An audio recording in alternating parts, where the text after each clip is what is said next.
జనగామ జిల్లా కేంద్రంలోని అంబేద్కర్ చౌరస్తా వద్ద ఎంఆర్పీఎస్ మరియు అనుబంధ సంఘాల నాయకుల ఆధ్వర్యంలో సంబరాలు జరుపుకున్నారు.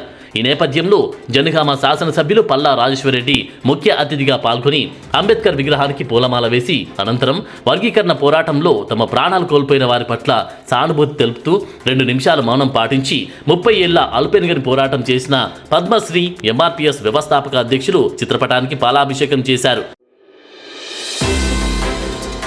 జగిత్యాల జిల్లా ధర్మపురి పుణ్యక్షేత్రంలో శ్రీ లక్ష్మీ వెంకటేశ్వర స్వామివారి బ్రహ్మోత్సవాల్లో భాగంగా దక్షిణ దిగ్యాత్రను ఘనంగా నిర్వహించారు. ఈ వేడుకల్లో భాగంగా స్వామివారి ఉత్సవమూర్తులను వాహనంపై అధిరోహించి మంగళ వాయిద్యాలతో దక్షిణ దిశలో ఉన్న పోలీస్ స్టేషన్కు తీసుకువచ్చారు. ధర్మపురి సిఐ రామ్ నరసింహారెడ్డి, సర్కిల్ ఎస్ఐలు ఉదయ్ కుమార్, శ్రీధర్ రెడ్డి, ఉమాసాగర్, సతీష్ కుమార్, పోలీస్ సిబ్బంది స్వామివారిని తమ భుజాలపై ఎత్తుకుని ఆలయం నుంచి పురవీధుల గుండా పోలీస్ స్టేషన్కు తీసుకువచ్చారు. పోలీస్ అధికారులు, వారి కుటుంబ సభ్యులు, పట్టణ మహిళలు మంగళ హారతులతో స్వామివారికి ఘన స్వాగతం పలికారు.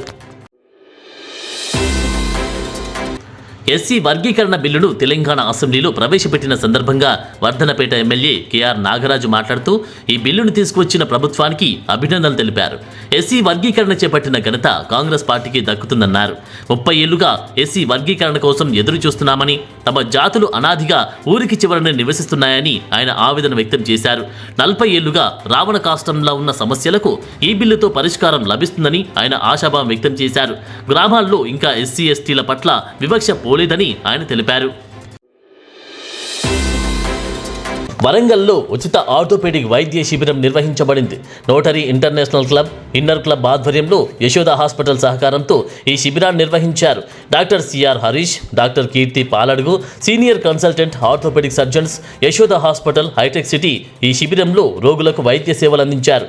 నోటరీ క్లబ్ ఆఫ్ వరంగల్ అధ్యక్షుడు కురువల్లి రాజగోపాల్ మాట్లాడుతూ ప్రస్తుత కాలంలో చాలా మంది ఆర్థోపెడిక్ సమస్యలతో బాధపడుతున్నారని, అందుకే ప్రతి సంవత్సరం లాగే ఈ సంవత్సరం కూడా ఉచిత వైద్య శిబిరం నిర్వహించామన్నారు. ఉదయం 10 గంటల నుండి మధ్యాహ్నం 3 గంటల వరకు జరిగిన ఈ శిబిరంలో సుమారు 200 నుంచి 250 మందికి వైద్య పరీక్షలు నిర్వహించారు. ఐనవోలు మండల కాంగ్రెస్ పార్టీ యూత్ కాంగ్రెస్ ఆధ్వర్యంలో రాజీవ్ యువ వికాసం పథకం కింద నిరుద్యోగ యువతకు 6,000 కోట్ల రూపాయలు కేటాయించినందుకు సీఎం రేవంత్ రెడ్డి చిత్రపటానికి పాలాభిషేకం నిర్వహించారు. ఈ కార్యక్రమంలో తెలంగాణ రాష్ట్ర cooperative apex bank chairman Marneni Ravinder Rao, మాజీ ఎంపీపీ మార్నేని మధుమతి పాల్గొన్నారు. ఈ సందర్భంగా మార్నేని రవీందర్రావు మాట్లాడుతూ కాంగ్రెస్ ప్రభుత్వం నిరుద్యోగ యువతకు అండగా నిలిచిందన్నారు. రాజీవ్ యువ వికాసం పథకం ద్వారా యువతకు ఉపాధి అవకాశాలు మెరుగుపడతాయని ఆయన ఆశాభావం వ్యక్తం చేశారు. కాంగ్రెస్ పార్టీ ఎప్పుడూ నిరుద్యోగ యువతకు అండగా ఉంటుందని, వారి భవిష్యత్ కోసం కృషి చేస్తుందని ఆయన తెలిపారు. బీసీలకు విద్యా ఉద్యోగాలు, స్థానిక సంస్థల్లో 42% రిజర్వేషన్ కల్పించేందుకు ఉద్దేశించిన 2 బిల్లులను తెలంగాణ శాసనసభ ఏకగ్రీవంగా ఆమోదించింది.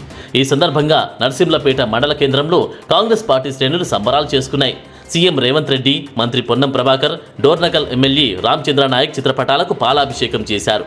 నర్సింలపేట మండల కాంగ్రెస్ పార్టీ అధ్యక్షుడు జీనుకల రమేష్, ముస్లిం మైనార్టీ మండల అధ్యక్షుడు ఎండి మహబూబ్ ఖాన్, సీనియర్ నాయకులు అల్వాల శ్రీను, ఏరా నాగి రమేష్, చిర్రా సతీష్, రేఖా అనిల్, దోమల యాదగిరి, కొంపల్లి యాకయ్య తదితర నాయకులు, కార్యకర్తలు ఈ వేడుకల్లో పాల్గొన్నారు. అంతర్జాతీయ మహిళా దినోత్సవం సందర్భంగా హన్మకొండలోని అంబేద్కర్ సర్కిల్లోని ఒయాసిస్ ఫెర్టిలిటీ హాస్పిటల్ మరియు తలేష్ జ్యువెలరీ సంయుక్తంగా ఉచిత సంతాన సాఫల్య శిబిరాన్ని నిర్వహిస్తున్నాయి. ఫెర్టిలిటీ స్పెషలిస్ట్ డాక్టర్ జలగం కావ్యరావు ఈ విషయాన్ని తెలిపారు. నేటి ఆధునిక జీవన శైలిలో చాలా మంది సంతానం లేక బాధపడుతున్నారని, వారికి అత్యాధునిక పరికరాలతో ఐవీఎఫ్ విధానం ద్వారా సంతాన భాగ్యం కల్పించడానికి ఒయాసిస్ ఫెర్టిలిటీ హాస్పిటల్ అందుబాటులో ఉందని డాక్టర్ కావ్యరావు తెలిపారు. మహిళా దినోత్సవం సందర్భంగా ప్రజలకి సదుపాయాన్ని అందుబాటులోకి తెచ్చినందుకు ఉచిత సంతాన సాఫల్య శిబిరాన్ని ఏర్పాటు చేస్తున్నామని ఆమె తెలిపారు. ఈ శిబిరంలో ఉచిత రిజిస్ట్రేషన్, కన్సల్టెన్సీ మరియు స్కానింగ్తో పాటు ఐవీఎఫ్ స్పాట్ బుకింగ్పై 30,000 తగ్గింపు మరియు సీమెన్ విశ్లేషణపై 50% తగ్గింపు అందిస్తున్నామని డాక్టర్ కావ్యరావు చెప్పారు. సంతానం లేని వారు ఈ గొప్ప అవకాశాన్ని సద్వినియోగం చేసుకోవాలని ఆమె కోరారు. తెలంగాణ కాంగ్రెస్ ప్రభుత్వం ఎల్లప్పుడూ బీసీలకు అండగా ఉంటుందని టీపీసీసీ సభ్యులు సంగీతం శ్రీనివాస్ అన్నారు. రాజన్న సిరిసిల్ల జిల్లా ప్రెస్ క్లబ్లో నిర్వహించిన మీడియా సమావేశంలో ఆయన మాట్లాడుతూ బీసీ కులగణనను ఆమోదించిన ఘనత కాంగ్రెస్ ప్రభుత్వానికి దక్కుతుందన్నారు. కాంగ్రెస్ ప్రభుత్వం ఒక్కొక్కటిగా హామీలను నెరవేరుస్తూ వస్తుందని ఆయన తెలిపారు. ఈ కార్యక్రమంలో గ్రంథాలయ చైర్మన్ నాగుల సత్యనారాయణ గౌడ్, కాంగ్రెస్ పార్టీ మహిళా జిల్లా అధ్యక్షురాలు కాముని వనిత, మార్కెట్ కమిటీ చైర్మన్ వెలుముల స్వరూప, గడ్డం నర్సయ్య, జ్ఞానప్రసాద్, ఆకునూరి బాలరాజు, కుడిక్యాల రవి తదితరులు పాల్గొన్నారు. రాజన్న సిరిసిల్ల జిల్లా కేంద్రంలోని గాంధీనగర్ 17వ వార్డులో మెడికవర్ హాస్పిటల్, కరీంనగర్ సహకారంతో ఉచిత మెగా వైద్య శిబిరం నిర్వహించారు.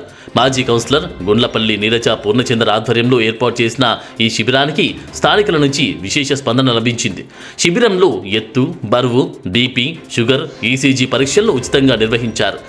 మాజీ కౌన్సిలర్ గుండ్లపల్లి పూర్ణచందర్, వార్డు సభ్యులు గుర్రాల నరసింహులు, శ్రీపతి సురేష్, సింగం శరత్, పులిక్రాంతి, బింగి తిరుపతి వైద్య పరీక్షల కోసం వచ్చిన ప్రజలు ఈ కార్యక్రమంలో పాల్గొన్నారు.